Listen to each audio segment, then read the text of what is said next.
Hello friends, welcome to Studies Point. So this is the fourth part of the series, Class 12th Physics, Chapter 1, Electric Charges and Fields. So in this video, we will cover Gauss law and continuous charge distribution, in which we will learn about linear, surface and volume charge density. तो चलिए बात करते हैं Gauss law की। तो Gauss law क्या कहता है? ये बेसिकली इलेक्ट्रिक फ्लक्स से जुड़ा हुआ होता है। इलेक्ट्रिक फ्लक्स, जिसके बारे में मैंने आपको पहले ही बता रखा है कि इलेक्ट्रिक फ्लक्स क्या होता है।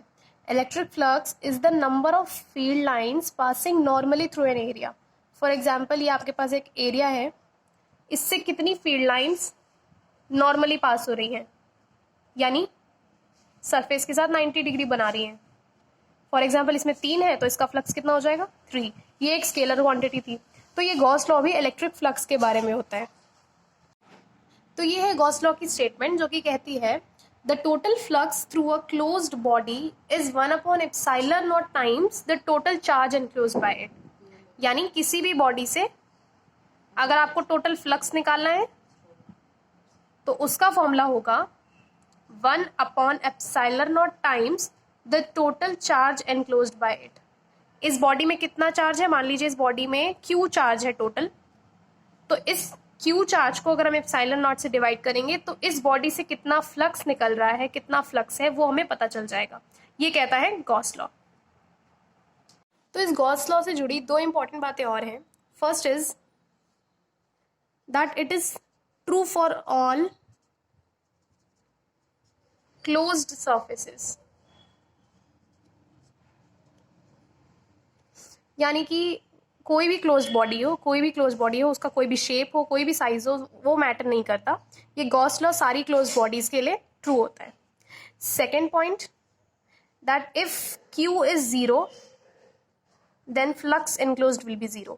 यानी किसी भी बॉडी में अगर टोटल चार्ज 0 है, किसी भी बॉडी में कोई चार्ज नहीं है, तो उस बॉडी से कोई भी फ्लक्स नहीं निकलेगा। बात करते हैं कॉन्टिन्यूस चार्ज डिस्ट्रीब्यूशन के बारे में। तो इसका क्या मतलब होता है? फॉर एग्जाम्पल, आप मान लीजिए कि आपके पास एक बॉडी है, 2 बॉडीज है हमारे पास। मैंने इन दोनों को चार्ज दिया है, मतलब इन दोनों को मैंने चार्ज किया, तो इस वाली बॉडी में चार्ज कुछ ऐसे डिस्ट्रीब्यूट हो रहा है।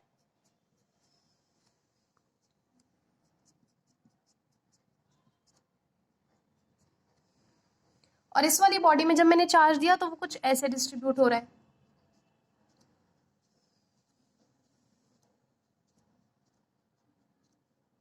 तो इन दोनों में कुछ डिफरेंस है। क्या डिफरेंस है? कि इसमें जो चार्ज है वो नॉन यूनिफॉर्म है, नॉन यूनिफॉर्मली डिस्ट्रीब्यूट हुआ है, और इसमें जो चार्ज है वो यूनिफॉर्मली डिस्ट्रीब्यूट हुआ है। तो इसे कहते हैं डिसकॉन्टिन्यूअस चार्ज डिस्ट्रीब्यूशन, और इसे कहते हैं यूनिफॉर्म या कॉन्टिन्यूअस चार्ज डिस्ट्रीब्यूशन, जिसमें चार्ज पूरी तरह से बॉडी पे डिस्ट्रीब्यूट हो जाता है। यूनिफॉर्म चार्ज डिस्ट्रीब्यूशन 3 टाइप से हो सकता है। या तो वो किसी स्ट्रेट वायर या स्ट्रेट लाइन उस पर डिस्ट्रीब्यूट हो सकता है, या तो एक सरफेस पे डिस्ट्रीब्यूट हो सकता है जैसे इसमें, या तो किसी बॉडी के अंदर उसके वॉल्यूम में डिस्ट्रीब्यूट हो सकता है। तो ये 3 तरह से आपका डिस्ट्रीब्यूट हो सकता है। तो इसको हम अभी बारी बारी स्टडीज करते हैं। अब बात अगर हम लोग डिस्ट्रीब्यूशन की कर रहे हैं, चार्ज डिस्ट्रीब्यूशन की, तो उसके लिए हमें चार्ज की डेंसिटी पता होनी चाहिए। तो डेंसिटी हमारी 3 तरह की होती है। पहली होती है लीनियर चार्ज डेंसिटी, दूसरी होती है surface charge density, and third one is the volume charge density. तो चलिए बात करते हैं लीनियर चार्ज डेंसिटी की। सबसे पहले इसे हम लैम्डा से डिनोट करते हैं। तो इसके लिए हम अज्यूम कर लेते हैं कि सबसे पहले हमारे पास एक स्ट्रेट वायर है जिसपे हमारा जो चार्ज है वो यूनिफॉर्मली डिस्ट्रीब्यूटेड है। वायर की हम लेंथ मान लेते हैं L, एंड इस पे जो टोटल चार्ज है पूरा डिस्ट्रीब्यूटेड है वो है कैपिटल Q। तो ये जो लीनियर चार्ज डेंसिटी है ये डिफाइंड होगी चार्ज पर यूनिट लेंथ, ये होगी इसकी डेफिनेशन, और ये रहा इसका formula charge per unit length. लेकिन ये तो पूरे वायर की बात हो गई, लेकिन अगर आपको सिर्फ एक स्मॉल एरिया, स्मॉल लेंथ में मतलब कितना चार्ज प्रेजेंट है वो कैसे आप पता लगाओगे? फॉर एग्जाम्पल, मैं एक स्मॉल सा लेंथ ले लेती हूँ DL, जिसपे चार्ज होगा DQ। अब मुझे ये DQ चार्ज पता लगाना है, तो मैं क्या करूंगी? ये वाला फॉर्मूला अप्लाई करूंगी ये हो जाएगा dq/dl, और यहां से मेरा dq कितना निकलेगा, लैम्डा इंटू dl। तो इस तरह से हम लोग एक छोटे से लेंथ पे कितनी भी लेंथ हो उस पे कितना चार्ज आपका डिस्ट्रीब्यूटेड है वो आप इस फॉर्मूले से पता लगा सकते हैं। So quite similar is the case for surface charge density, इसे हम सिग्मा से डिनोट करते हैं। इसके लिए इस बार मैं एज्यूम करूंगी एक प्लेन शीट है मेरे पास जिसपे चार्ज जो है मेरा यूनिफॉर्मली डिस्ट्रीब्यूटेड है, एंड इसका मैं अगर मैंने वहां पर लेंथ की बात की थी तो यहाँ पर मैं इसके एरिया की बात करूंगी जिसे मैं ए से डिनोट करती हूँ, और इस पे टोटल चार्ज मेरा क्यू है। ठीक है, तो सरफेस चार्ज डेंसिटी डिफाइंड होती है चार्ज पर यूनिट एरिया, ये है इसका फॉर्मूला। तो ये तो भाई टोटल चार्ज और एरिया की बात हो गई, लेकिन अगर आपको फिर से एक किसी स्मॉल एरिया पे जिसे मैं डिनोट करती हूँ डी ए से, जिसपे चार्ज फैला हुआ है, स्मॉल चार्ज डी क्यू है, मुझे ये डी क्यू पता लगाना है, तो मैं कैसे पता लगाऊंगी, सेम फॉर्मूला अप्लाई करूंगी, sigma is equal to D Q by D A, and यहां से मेरे डी क्यू की वैल्यू मुझे मिल जाएगी सिग्मा डी ए। तो इस तरह से मैं स्मॉल एरिया पे कितना चार्ज है मैं वो पता लगा सकती हूँ। Now we will talk about volume charge density, जिसे हम रो से डिनोट करते हैं। इसके लिए मैं एज्यूम करती हूँ इस बार एक स्फेयर है मेरे पास जिसमें टोटल वॉल्यूम है, जिसमें टोटल चार्ज है पूरी तरह से डिस्ट्रीब्यूटेड है, यूनिफॉर्मली डिस्ट्रीब्यूटेड है। इसका मैं वॉल्यूम मान लेती हूँ, टोटल वॉल्यूम v है, एंड इस पे जो पूरा चार्ज है वो q डिस्ट्रीब्यूटेड है। तो जो रो है उसे हम ऐसे लिख सकते हैं that rho is charge per unit volume.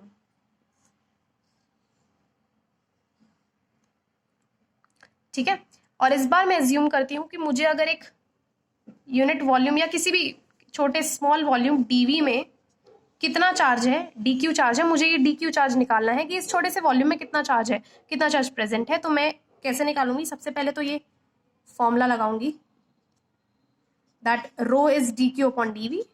यहां से मेरे dq की वैल्यू कितनी आ जाएगी, रो dv।